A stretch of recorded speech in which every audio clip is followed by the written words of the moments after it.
محمد وعلى آله وصحبه وبارك وسلم والحمد لله رب العالمين. الله أكبر.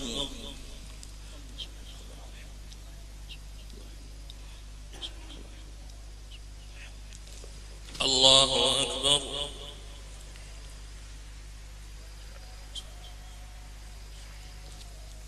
الله أكبر.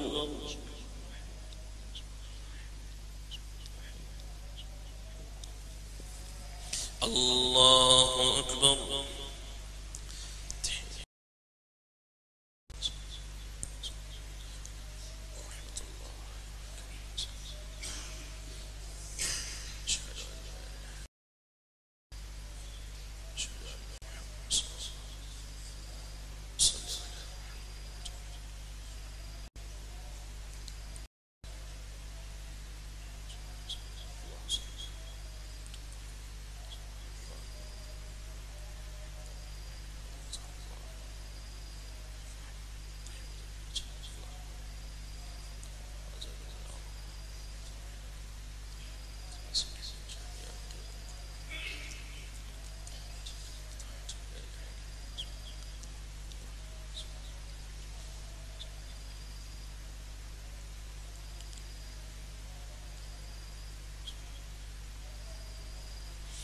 السلام عليكم ورحمة الله.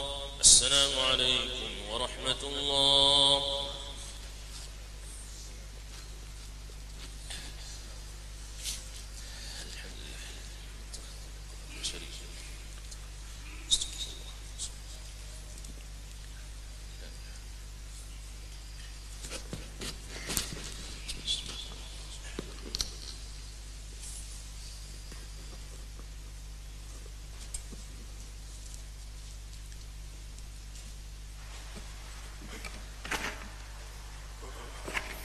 Assalamualaikum warahmatullahi wabarakatuh. Alhamdulillahirabbil alamin wa bihi nasta'in wassalatu wassalamu ala Rasulillah wa ala alihi washabihi ajma'in. Insyaallah tuan-tuan, malam ni ada tazkirah oleh Al-Fadhil Ustaz Rosli. Sebelum tu, untuk maklumat tuan-tuan dan puan, alhamdulillah sumbangan yang tuan-tuan berikan kita telah sempurnakan. Hari ini pagi tadi kita telah menyampaikan sumbangan zakat dan sebagainya kepada, kita buat ziarah pada 60 buah keluarga fakir dan miskin di sekitar Mengkuang ni tadi pagi, insyaAllah. Dan kita juga terpanggil untuk membantu sebenarnya saudara muslim kita daripada kalangan Myanmar, golongan Rohingya yang ramai di Penang. InsyaAllah kita akan membantu. IQ akan turut serta pergi ke tempatnya pada hari Sabtu atau Ahad akan datang. Jadi apa yang kita perlu, mungkin sumbangan tuan-tuan, zakat dan sebagainya, ataupun dalam bentuk pakaian. InsyaAllah hari terakhir kita kutip pakaian mungkin hari Khamis, tapi kalau tuan-tuan boleh susun elok pakaian dan kategorikan elok-elok, insyaAllah Jumaat kita boleh terima lagi.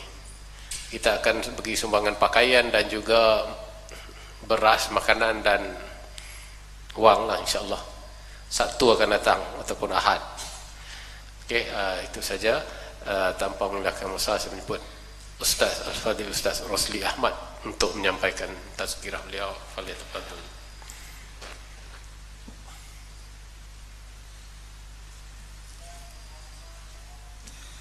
Assalamualaikum warahmatullahi wabarakatuh. Alhamdulillah, salatu wassalamu ala Rasulillah wa ala alihi wa sahbihi wa man istanna bi sunnati ila yaumiddin, amma ba'd.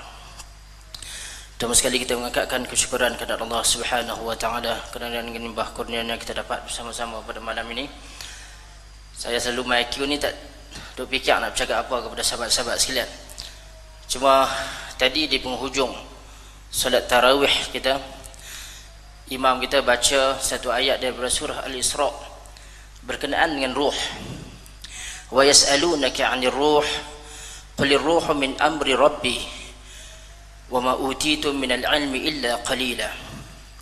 Mengingatkan saya kepada seorang sahabat Ni benda kita balik benda-benda asas.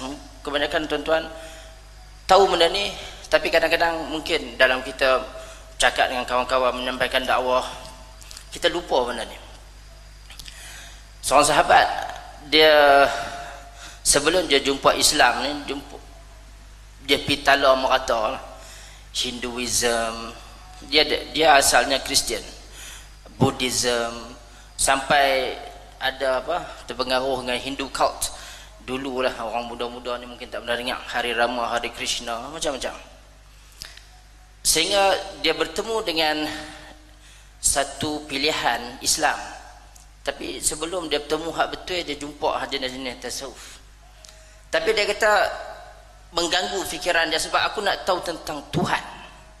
Balik aku masuk tasawuf, dia kata orang cerita tentang syekh, tentang wali, aku nak tahu tentang Tuhan. Jadi mengingatkan ayat tu tadi, bila kita tak tahu benda ghaib. Ruh itu urusan Tuhan, ghaib. Tuan sebut di hujung tu, wa ma utitu minal ilmi illa qalila. Sikit sangat kita tahu berkenaan dengan ruh ini. Setakat apa yang Allah sebut, setakat apa yang Nabi SAW sebut pada kita. Yang lebih penting daripada tu, benda ghaib adalah Allah Subhanahu wa taala. Sebab tu di dalam surah Al-Baqarah awal-awal sekali Allah ingatkan bahawa orang beriman ini adalah satu sifat yang paling penting, alladzina yu'minuna bil ghaib. Dia beriman kepada yang ghaib. Kita beriman macam benda hak kita tak nampak. Kita beriman kepada Allah Subhanahu wa taala seperti mana yang Allah cerita tentang diri dia. Bila hamba Allah ni dia pi kuliah yang cerita akidah yang macam ni, bahawa Allah itu istiwa di atas arasy-Nya, bersemayam di atas arasy-Nya, dan dia bersemayam di atas arasy-Nya itu seperti mana yang layak bagi dia sebagai Allah. Tanpa kita, tuan-tuan tahu dah kan, tanpa kita takwil, kita tak tafsir ayat tu, kita terima. Tanpa kita tamthil, tanpa kita bagi perumpamaan, kita misalkan dengan makhluk dia, tak. Tanpa kita ta'atil, tanpa kita ubah makna tu, tanpa kita takyif, tanpa kita tanya bagaimana, sehinggalah jadilah formula yang kita pun selalu duk hafal dah, bahawa Allah ini bila dia kata dia istiwa, al-istiwa'u ma'lum. Istiwa tu kita tahu apa dia. Wa kaif, bagaimana Allah beristiwa, ghairu ma'qul, tak boleh dicapai oleh akal. Wa imanuhu wajib, beriman dengan ayat tu wajib. Pasal apa? Pasal Allah sebut. Wa su'alu anhu bid'ah, menyoal tentangnya bid'ah. Bila hamba Allah ni dia hadir di dalam kuliah yang cerita macam ni, dia kata baru clear aku. Selama ni orang cerita tentang Tuhan ke aku, mengganggu fikiran aku. Tapi bila orang cerita kat dia tentang Tuhan macam ni, faham Tuhan tu macam mana Allah cerita pada kita. Faham tentang diri dia tu, tentang macam mana dia cerita pada kita. Pasal orang lain tak pernah tengok dah. Kita faham dia macam dia cerita kat kita. Kita faham dia macam yang Nabi cerita kat kita. Sebab Nabi dapat wahyu. Bila dia dengar penjelasan yang macam ni, dia kata clear. Hak duk ganggu selama ni, dia kata hilang. Selesai. Satu yang tu hilang. Satu lagi tuan-tuan dan puan, kita di sini kita selalu bercakap bahawa kita nak mengamalkan amalan yang sahih daripada Nabi SAW. Hak Nabi buat. Sebab tu tadi imam kita buat witir 3 rakaat 1 salam, kita tak terkejut. Tapi kalau tempat lain buat lagu tu 3 tahun belum tentu lega lagi. Dia terkejut tu tak tahu nak abang kan. Cuba tuan-tuan buat lah. Saya yang kadang-kadang pergi tazkirah tempat lain ni, kalau orang tolak jadi imam witir, kalau saya buat macam tu imam kita buat tu di setengah-setengah masjid, tahun depan insya-Allah tak panggil dah lah. Kalau kita tak mau pergi, kita buat tu memang tak panggil dah kan. Tapi akidah kita ni tuan-tuan, dia membentuk syariat. Apa hak kita faham tentang akidah ni, membentuk syariat. Sebab tu orang Melayu ni, pasal apa dia buat kenduri malam 1, malam 2, malam 3 lepas mati? Pasal dia faham bahawa roh tu balik ke rumah. Jadi akidah dia tu membentuk syariat dia. Apa yang dia amalkan berpandukan kepada akidah yang dia faham. Tapi bila kita faham akidah yang betul, banyak benda tentang syariat insya-Allah kita selesai. Sebab tu baru-baru ni orang persoalkan tentang gerak jari di sekolah. Tahun lepas bersoal pasal kita sapu stukin. Sapu wuduk tu kita sapu atas stukin lah. Tahun ni dia cari pasal pula tentang gerak jari. Saya kata kalau hampa buat umai kat aku satu sumber, satu hadis yang menunjukkan jangan kata gerak jari. Hampa buat umai kat aku hadis yang sahih, gerak kepala pun goyang kepala. Pasal apa? Pasal akidah kita menetapkan apa yang kita ikut. Menetapkan apa yang kita ikut.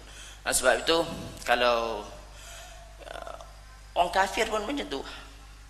Dia faham tu, apa yang dia faham tu, Hinduism yang dia duk pergi belarak apa semua tu, dia faham tu pasal apa? Dia buat tu pasal apa? Pasal akidah dia. Yang membuat mendorong dia buat benda tu. Jadi kita ni nak dakwah orang kepada amalan yang sahih daripada Nabi sallallahu alaihi wasallam. Perkara pertama kita tak boleh lupa adalah kita betulkan akidah dia. Tang tu betul, banyak benda dia akan selesai.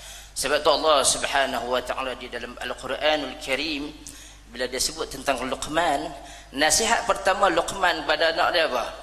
Wa idh qala Luqman li ibnihi wa huwa ya'idhuhu ya bunayya la tusyrik billah inna syirka la zulmun 'azim. Dia perbetul akidah dulu. Sebelum dia menasihat benda-benda lain, hak tu dulu. Allah Subhanahu wa taala dengan kebijaksanaannya dia bagi tahu kita bahawa hak ni benda yang paling penting. Kadang-kadang kita lupa. Nah, dalam kita ada berhujah, kita berpandukan kepada amalan berdasarkan hadis yang sahih. Itu betul semua. Tapi kadang-kadang hak ni bila kita lupa, dia suka. Nah, jadi kita insya-Allah kita sama-sama dalam kita mengulang kaji, perbetulkan akidah kita dan kita menyampaikan dakwah kepada orang. Dengan itu salah satu perkara yang kita utamakan. Aqulu qawli hadha wa astaghfirullahal azim li wa lakum wa lisa'iril muslimina wal muslimat wal mu'minina wal mu'minat fastaghfiruhu fa ya fawzal mustaghfirin wa ya najatat taibin wa billahi taufiq wal hidayah. Assalamu alaikum warahmatullahi wabarakatuh.